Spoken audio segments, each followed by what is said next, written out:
La méthodologie désigne généralement l'ensemble des moyens et des techniques utilisés ou utilisables en vue de parvenir à un but. La méthodologie panafricaine correspond donc à l'ensemble des moyens et des mécanismes mis en place dans le but de parvenir à l'unité de l'Afrique. Eh bien, depuis les indépendances jusqu'à ce jour, la méthodologie envisagée et usitée a été celle dite de l'accord ou de l'agrément. Aussi bien Kwame Nkrumah que les autres pères de l'indépendance, des indépendances, ont proposé un modèle dans lequel les gouvernements des États africains allaient à un moment donné se réunir au sein d'une assemblée pour signer un traité instituant une fédération des États africains.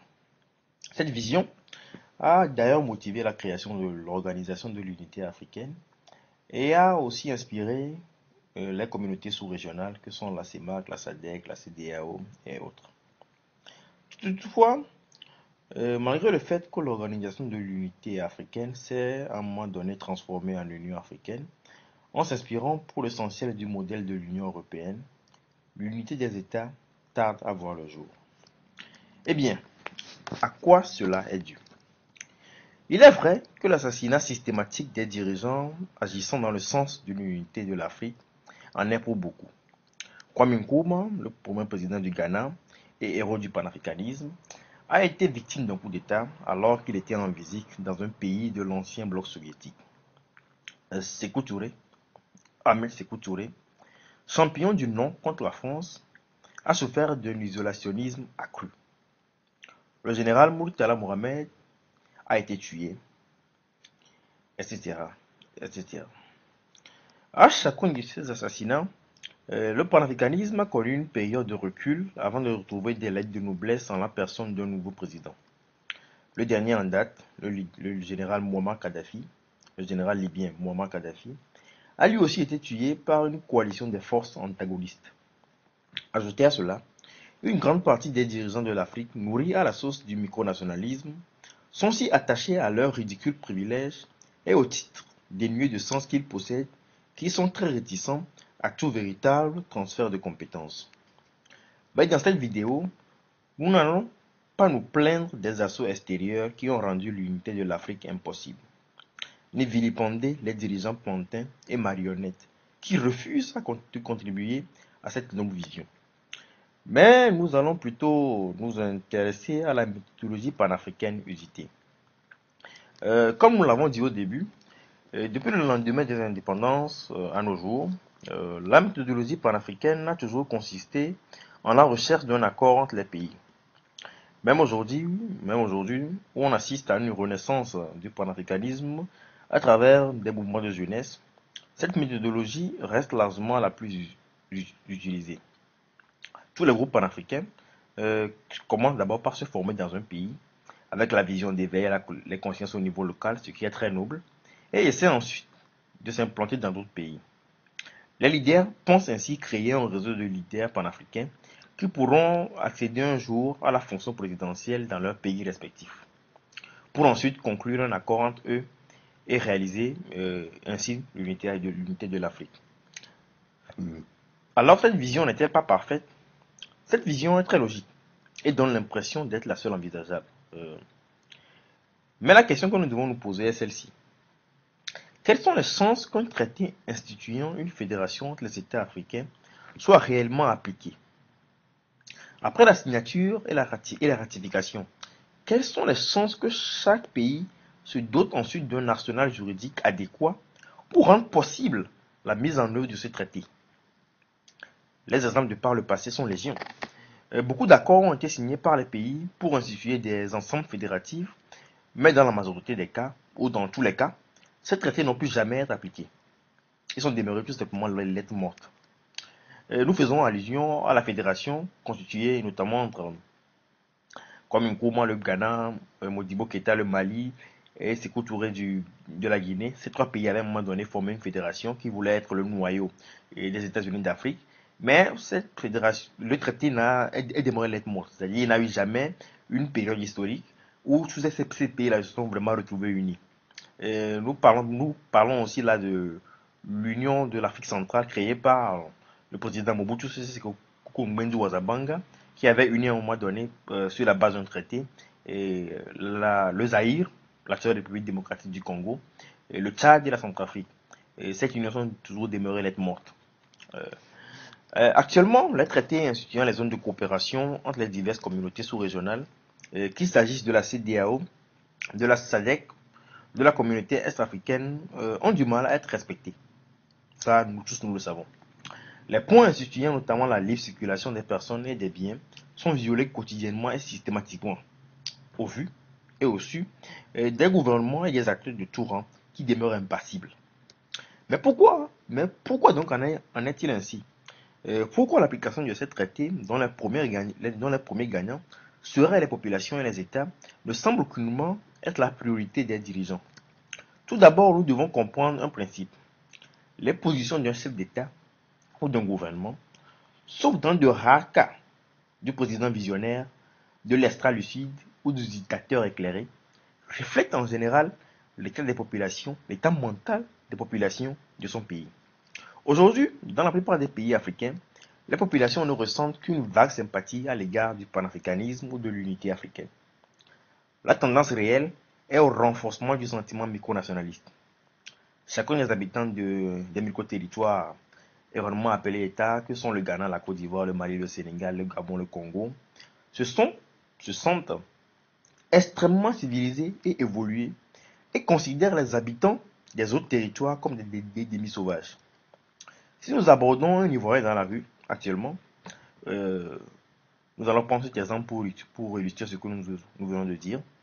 Si nous abordons un Ivoirien dans la rue et que nous lui parlons de l'unité africaine, nous le verrons acquiescer la tête avec un large sourire d'approbation avant de l'écouter se plaindre du fait que l'Occident ou le néocolonialisme ne permettront jamais cela. Mais si nous nous présentons l'unité de l'Afrique comme la possibilité pour toute personne vivant au Libéria, en Guinée-Bissau ou au Cap-Vert de venir s'installer avec sa famille à Abidjan, euh, il est fort possible, ou il est fort à parier, qu'ils se mettent à manifester aussitôt une certaine réticence. Le sentiment micronationaliste fait qu'aujourd'hui, les frontières issues de la colonisation sont perçues comme des forteresses à l'intérieur desquelles les gens sont civilisés et en dehors desquelles le monde est sauvage. Dans ce contexte, les dirigeants ou les chefs d'État ne peuvent pas faire de l'application de ces traités une priorité. Que se passerait-il donc le jour où un traité instituant l'unité de l'Afrique serait signé et ratifié? Ne serait-ce pas la preuve que l'actuelle méthodologie est la bonne et qu'elle a réussi? Eh bien, pas forcément. Trois hypothèses, trois cas d'école doivent être envisagés le jour où un traité instituant les États-Unis d'Afrique serait signé entre les différents gouvernements. L'hypothèse la plus probable est que ce traité ne soit jamais vraiment appliqué, pour des raisons que nous venons d'évoquer. Le sentiment micronationaliste rendra très difficile une pleine application de ce traité. Le Congolais de Brazza aura beau chanter Africa Unite de Bob Marley, il n'est pas prêt à voir le Togolais avoir les mêmes droits que lui dans ce qu'il considère comme son pays. Le Gabonais aura beau dire nous sommes tous africains, il verra d'un très mauvais œil la nomination d'un Sénégalais, d'un Ivoirien ou d'un Togolais au poste de ministre ou même de simple directeur d'une institution de l'État au Gabon. La seconde hypothèse, tout aussi probable, est qu'un climat de confiance combiné à une extrême bonne volonté de la part des dirigeants entraîne la ratification par les États du traité instituant la Fédération panafricaine, ainsi que sa mise en application. Dans ce cas de figure, les chances que cette fédération vole en éclats dans les 5 premières années qui vont suivre sont très élevées. Les populations des régions et des pays relativement riches du continent verront d'un très mauvais œil l'arrivée en masse des habitants des pays relativement pauvres. Des tensions micronationalistes atteindront rapidement une fréquence élevée et permettront à des forces soi-disant nationalistes, incarnées par des valets de l'Occident ou de simples idiots, de simples cons, il faut le dire comme ça, d'accéder au pouvoir en permettant aux populations d'expulser tous les étrangers et de se retirer de la fédération et de retirer le pays en question de la fédération. Et c'est comme, parce que dans ce cas, ces gens-là auront un discours où ils diront que tout allait mieux avant la fédération. Qu'avant on était chez nous, nous étions quand nous Gabonais. Maintenant avec cet accord, on n'a plus de Togolais, plus de Nigériens chez nous qu'auparavant. Donc c'est un discours qui pourrait facilement séduire une frange de la population qui se sentirait envahir, qui se sentirait envahie sur son territoire et qui pourrait avoir des conséquences très très très désastreuses. Et si comme par enchantement le micronationalisme disparaissait alors? Même si cette hypothèse reste principalement une vue de l'esprit, la disparition du micronationalisme n'ouvrirait que la voie à une autre polarisation tout aussi dangereuse, la polarisation linguistique. Les diverses communautés nourrissent aujourd'hui les unes envers les autres un sentiment étrange de méfiance qui frôle parfois la haine. Et ces sentiments sont principalement basés sur des préjugés. Les arabophones sont violents, les anglophones sont malhonnêtes, les francophones ne savent faire que de beaux discours et sont des soulards, les lusophones sont xénophobes, et j'en passe. La vie politique de la Fédération des États-Unis d'Afrique risquerait alors d'être dominée par un conflit permanent entre les différentes communautés linguistiques. Un conflit qui pourrait prendre des allures violentes et conduire à la dislocation de l'Union en plusieurs blocs antagonistes qui correspondraient aux communautés linguistiques. C'est-à-dire qu'à un moment donné, l'Union peut se disloquer et on aura de grands ensembles basés sur des critères linguistiques. Un ensemble anglophone, un ensemble francophone, un ensemble lusophone. Et une fois que ces grands ensembles seraient livrés à eux-mêmes, ils ne tarderont pas à leur tour à se désintégrer. La troisième hypothèse, très très peu probable, est que ce traité soit pleinement respecté par tous les États et qu'une fédération des États africains s'établisse de façon durable et puisse prospérer en surpassant toutes les divergences. Dans les deux premières hypothèses, le danger majeur est que nous parvenions par excès de zèle, par myopie politique et par méconnaissance de l'histoire des mouvements intégrationnistes à une unité de l'Afrique qui ferait regretter aux populations l'époque de la désunion. L'Amérique centrale a, par exemple, à plusieurs reprises essayé de s'unir en utilisant la même méthodologie, celle de l'accord, du contrat ou du traité. Chaque union s'est soldée par des dislocations, parfois à la suite d'un conflit très violent. Et aujourd'hui, les populations de cette partie du monde ont définitivement abandonné, à tort, il faut le soulever, l'idée de poursuivre ce rêve. Les États de cette partie du monde, bien qu'indépendants, depuis un quart de siècle, je vais parler là du Honduras, du Guatemala, du Salvador, continuent par figurer parmi les États les plus pauvres du monde. Si la Fédération des États africains échouait, une fois, les générations suivantes risqueraient de tirer de mauvaises conclusions et d'abandonner l'idée de se battre pour l'unité de l'Afrique. Parce qu'ils se diront que si ça a échoué une fois, c'est parce qu'il s'agit d'une utopie, de quelque chose qui ne peut pas se réaliser. Et là, c'est un très très grand danger. Alors, est-ce à dire que l'unité de l'Afrique est une utopie? Je sais qu'à ce stade de la conférence, certaines personnes doivent se demander si je ne serais pas l'un de ces stupides opposants à l'unité de l'Afrique. J'aimerais les rassurer et leur dire que je suis un panafricain convaincu, un panafricain radical, même s'il il faut le dire ainsi, un panafricain radical. Mais l'unité de l'Afrique n'est pas une utopie donc. Mais l'histoire, la plus grande enseignante de l'humanité, a toujours démontré à plusieurs reprises que s'il existe bien une vérité ici-bas, c'est que tu sais tout, absolument tout est possible. Mais l'heure est venue pour nous de réfléchir à d'autres moyens, de concevoir, de conceptualiser d'autres outils, d'envisager d'autres stratégies capables de nous faire parvenir dans des conditions optimales à cette unité, à cet État fédéral, à cet État unique africain dont nous tous nous rêvons tant. Pour quelle méthodologie devons-nous alors opter? Déterminer la méthodologie pour parvenir à l'unité de l'Afrique est un exercice extrêmement délicat.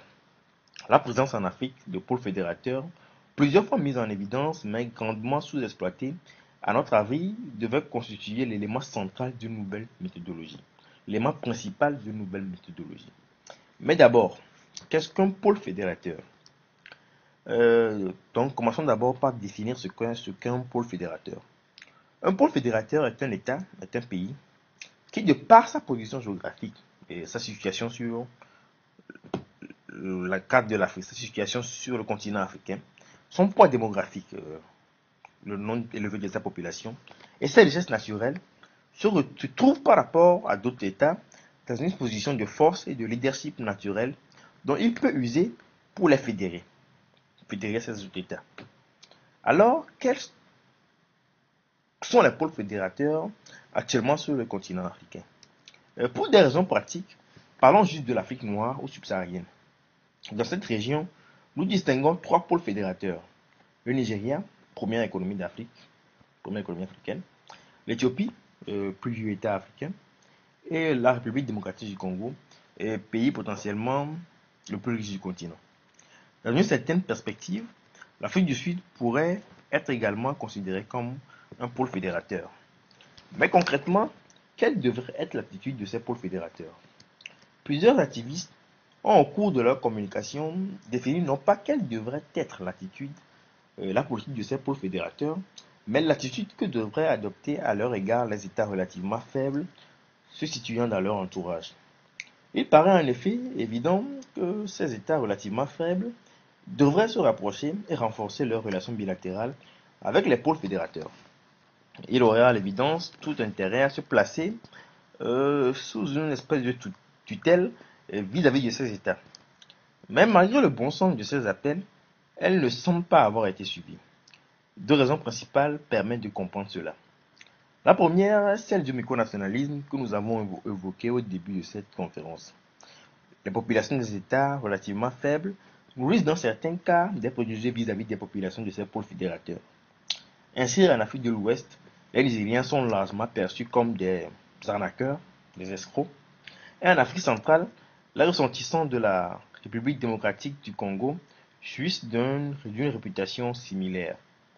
Il va sans dire qu'un rapprochement serait difficile dans un tel climat social, et comme nous l'avons dit plus haut, dans leur grande majorité, l'attitude des dirigeants est conforme d'une façon ou d'une autre à l'état des populations.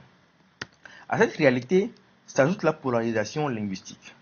Les pays francophones ressentent vaguement l'impression qu'un extrême rapprochement envers le Nigeria, lorsque nous nous plaçons dans le cadre de l'Afrique occidentale, conduira à leur dissolution dans un monde anglophone auquel ils ne veulent pas forcément appartenir.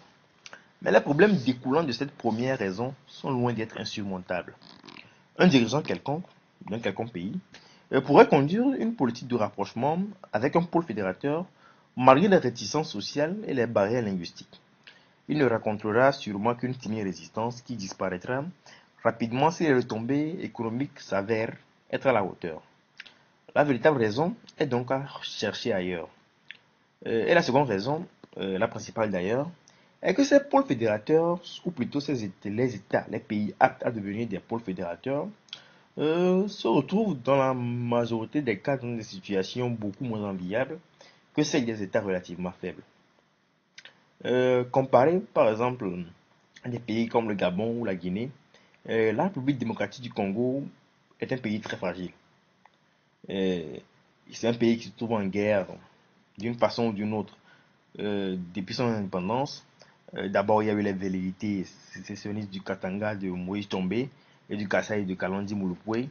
Et la rébellion des Moulélistes est matée par le général Mobutu, et les guerriers moumbistes qui ont fini par porter au pouvoir le feu président Laurent Désiré Kabila et les conflits interminables du Kivu. Le Nigeria, déchiré par les conflits ethniques, est devenu, à cause de la corruption extrême, un pays où règne une insécurité effrayante, auquel s'est ajouté ces dernières années les attaques répétées de Boko Haram et d'autres groupes djihadistes. L'Éthiopie, quant à elle, s'est bâtie sur des institutions fragilisées par leur caractère exclusif.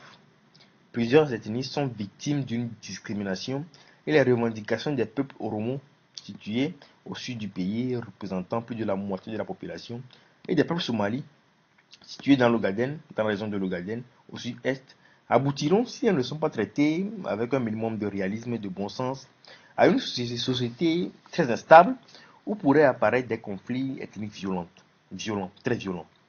Il faut le dire, les pôles fédérateurs sont dans leur grande majorité plus fragiles que les pays relativement faibles.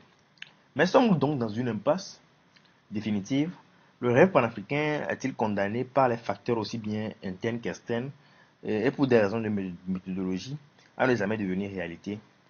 La plus grande leçon de l'histoire, nous le répétons encore une fois, est que tout est possible.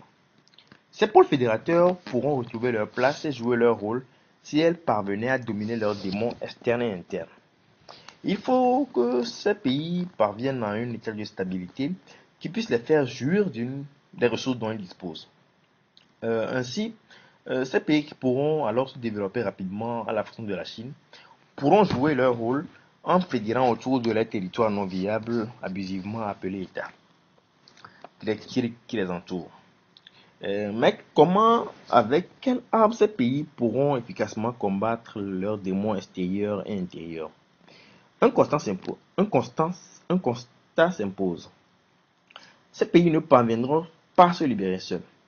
Et même si le monde redevenait multipolaire avec le retour sur la scène internationale de la Russie, avec Vladimir Poutine, il serait risqué et peut-être utopiste de compter sur le soutien d'une force antagoniste aux actuels artisans de la destruction de ces pays, je parle là des pays occidentaux, pour parvenir à leur libération effective.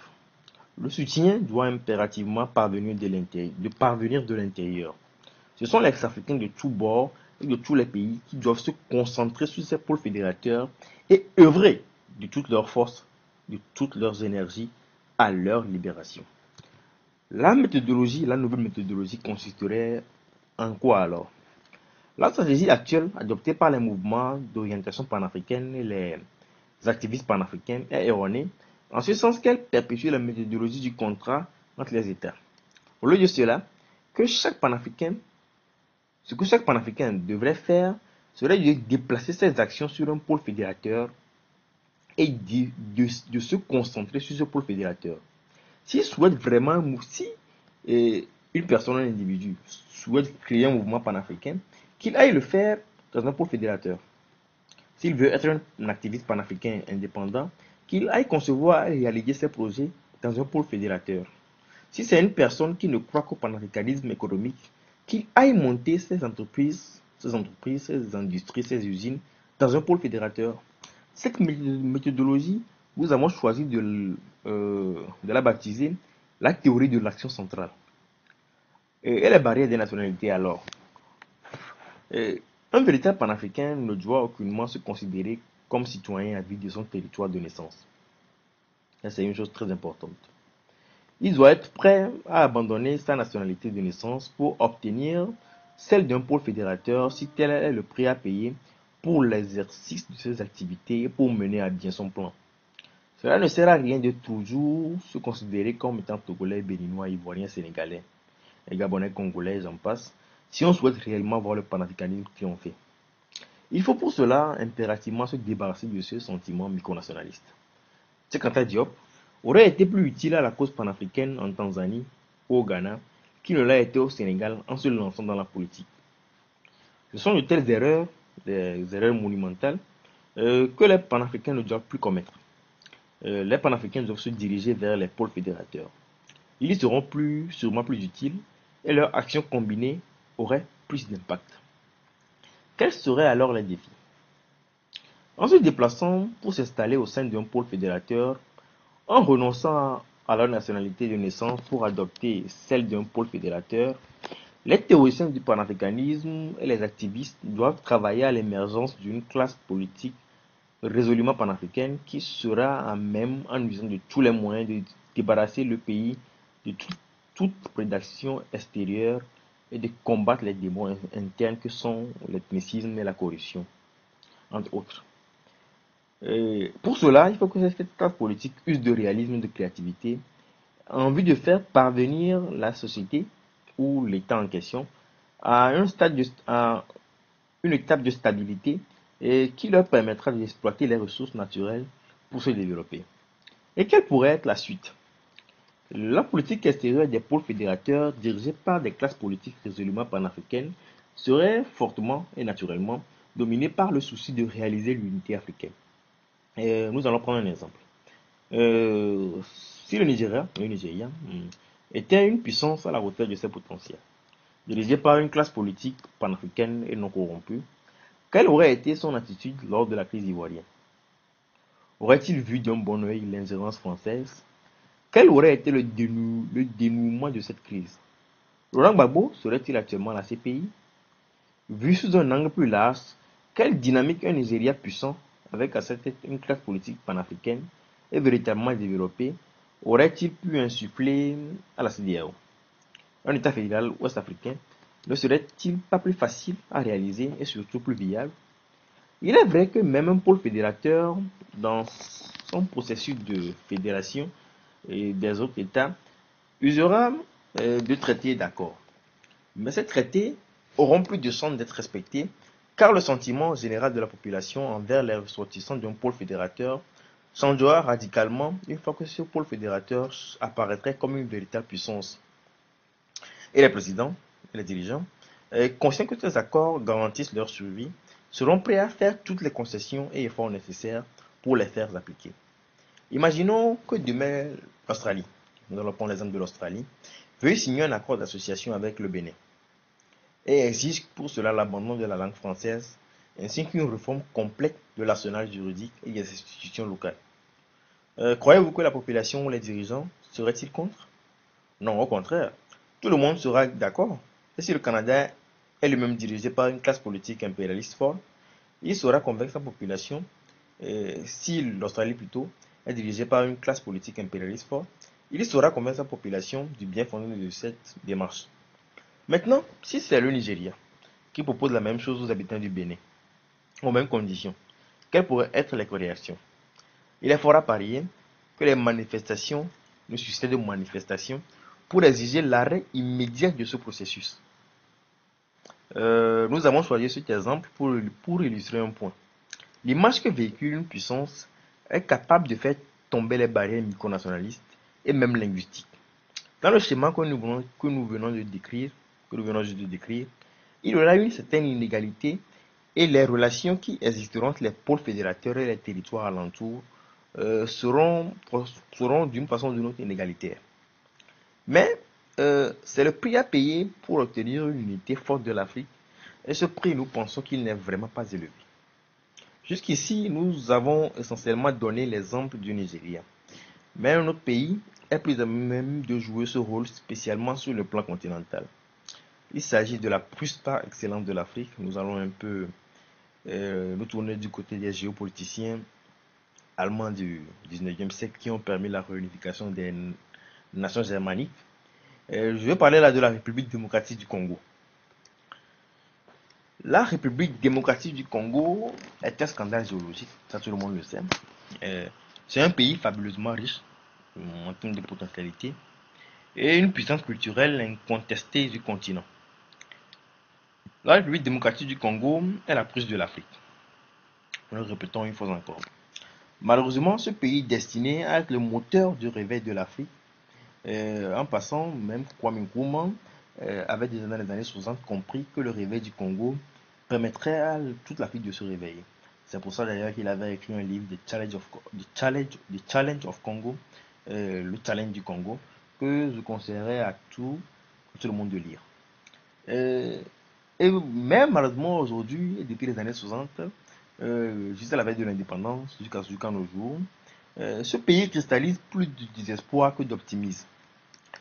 Constamment confronté à des conflits aussi violents qu'aux origines obscures, victime d'un défaut d'institutions fortes et adéquates et de l'extrême myopie de sa classe politique et de son élite, la République démocratique du Congo semble souffrir d'une malédiction à la hauteur de ses potentialités. Mais tout cela n'est pas une fatalité. Pas du tout.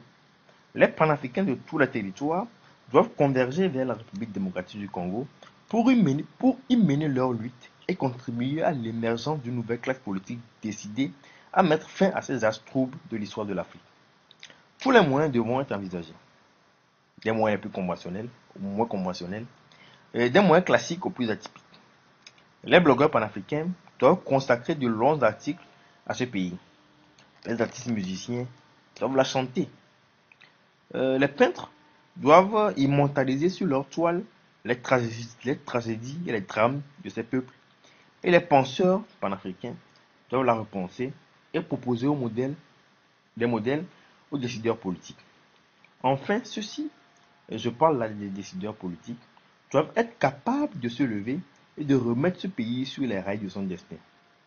Le réveil du Congo, l'édification d'un État stable, capable d'exploiter toutes ses richesses, entraînera automatiquement, ça c'est une chose dont nous sommes sûrs, le développement de l'Afrique et favorisera la construction d'une République fédérale africaine dotée d'un noyau très solide.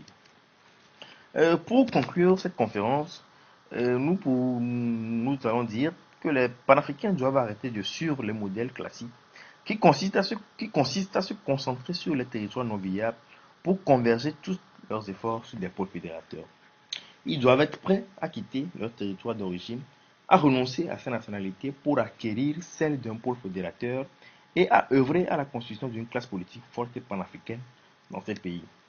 C'est à cette unique, c'est à cette seule condition que l'unité de l'Afrique pourrait devenir dans les décennies à venir une réalité.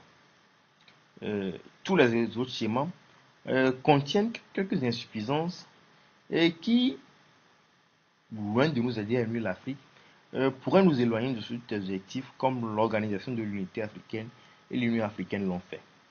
L'heure est venue de changer d'approche pour parvenir à de meilleurs résultats. Si les panafricains des divers territoires réussissent à opérer cette structure, demain sera sûrement meilleur qu'aujourd'hui. Pour une Afrique forte et surtout unie, c'était Samson Maoulolo Arlidja. Rendez-vous dans 10 jours pour une nouvelle vidéo. D'ici là, rendez-vous dans 10 jours pour une nouvelle conférence, tant pour moi. D'ici là, portez-vous bien. Et surtout, n'oubliez pas, l'Afrique a besoin de vous. Mon numéro est le plus 228 91 50 08 11. N'hésitez pas à me contacter pour de plus amples échanges. Merci bien.